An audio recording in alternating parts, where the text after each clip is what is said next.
कि हमारे टेंजिबल्स और नॉन टेंजिबल एसेट्स से रिलेट करते हैं। अब बात करते हैं अपने नेक्स्ट अकाउंट की, जिसका नाम है हमारा पर्सनल अकाउंट। पर्सनल अकाउंट क्या है? पर्सनल अकाउंट हमारा it accounts related to the any organization, any human being, any firm। ऐसा अकाउंट जो कि किसी ह्यूमन बीइंग से रिलेट करता हो, या किसी ऑर्गेनाइजेशन से रिलेट करता हो, या किसी फर्म से रिलेट करता हो। ये तीनों चीज लिविंग कह सकते हैं हम कि ये लिविंग है। क्यों? क्योंकि एक फर्म भी ग्रोथ करती है, एक ऑर्गेनाइजेशन भी ग्रोथ करती है, और एक ह्यूमन बीइंग भी ग्रोथ करता है। फॉर एग्जाम्पल के रूप में हम ले लेते हैं जैसे कि कोई फर्म के अंदर हम ले लेते हैं कोई ABC फर्म जो क्या की है, वो हमारे साथ टाइप करके चल रही है, पार्टनरशिप में काम करती है।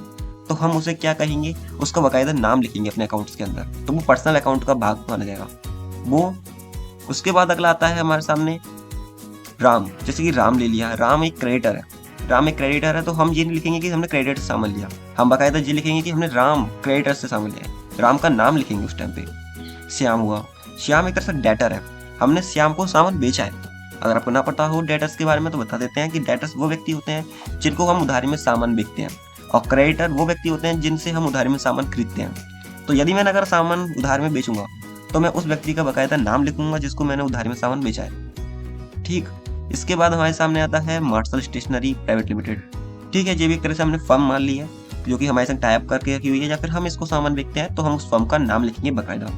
और यदि कोई बैंक आती है हमारे सामने, किसी बैंक का नाम आता है जैसे कि एक्सिस बैंक, HDFC बैंक या ICICI बैंक, तो हम उन बैंक का नाम लिखेंगे अपने ट्रांजेक्शन के अंदर, क्योंकि वो क्राइटेरिया नंबर 2 यानी कि पर्सनल अकाउंट के अंदर आते हैं।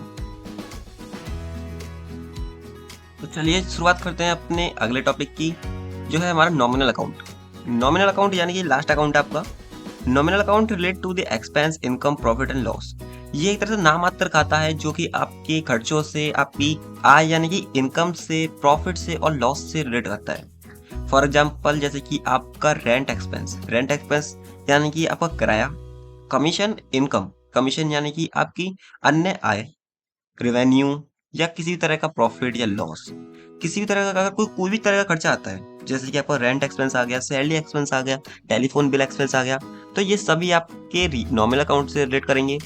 अगर कोई कमीशन आ रही है, फीस आ गई, कमीशन आ गई, या किसी तरह की इनकम आपके पास आती है, तो वो आपका नॉमिनल अकाउंट के अंदर जाएगा। और यदि किसी तरह का प्रॉफिट है या लॉस है तो वो भी आपका नॉमिनल अकाउंट के अंदर ही काउंट किया जाएगा। आई होप आपको तीनों अकाउंट समझ में आए होंगे। पहला था आपका रियल अकाउंट, नॉमिनल अकाउंट और पर्सनल अकाउंट। ठीक, इसके बाद हमारे सामने आते हैं लास्ट टॉपिक जो है जर्नल एंट्री। ये जर्नल एंट्री का मेनली फॉर्मेट है, सिर्फ फॉर्मेट। इस पे कैसे जर्नल एंट्री पास करते हैं, कैसे क्या चीज़ को हमें फॉलो करना है, ये सीखेंगे हम अपने कि कैसे फॉर्मूलों की मदद से हम जर्नल एंट्री को पास करते हैं। तो आज के लिए इतना ही, मिलते हैं अगली वीडियो में। Thank you.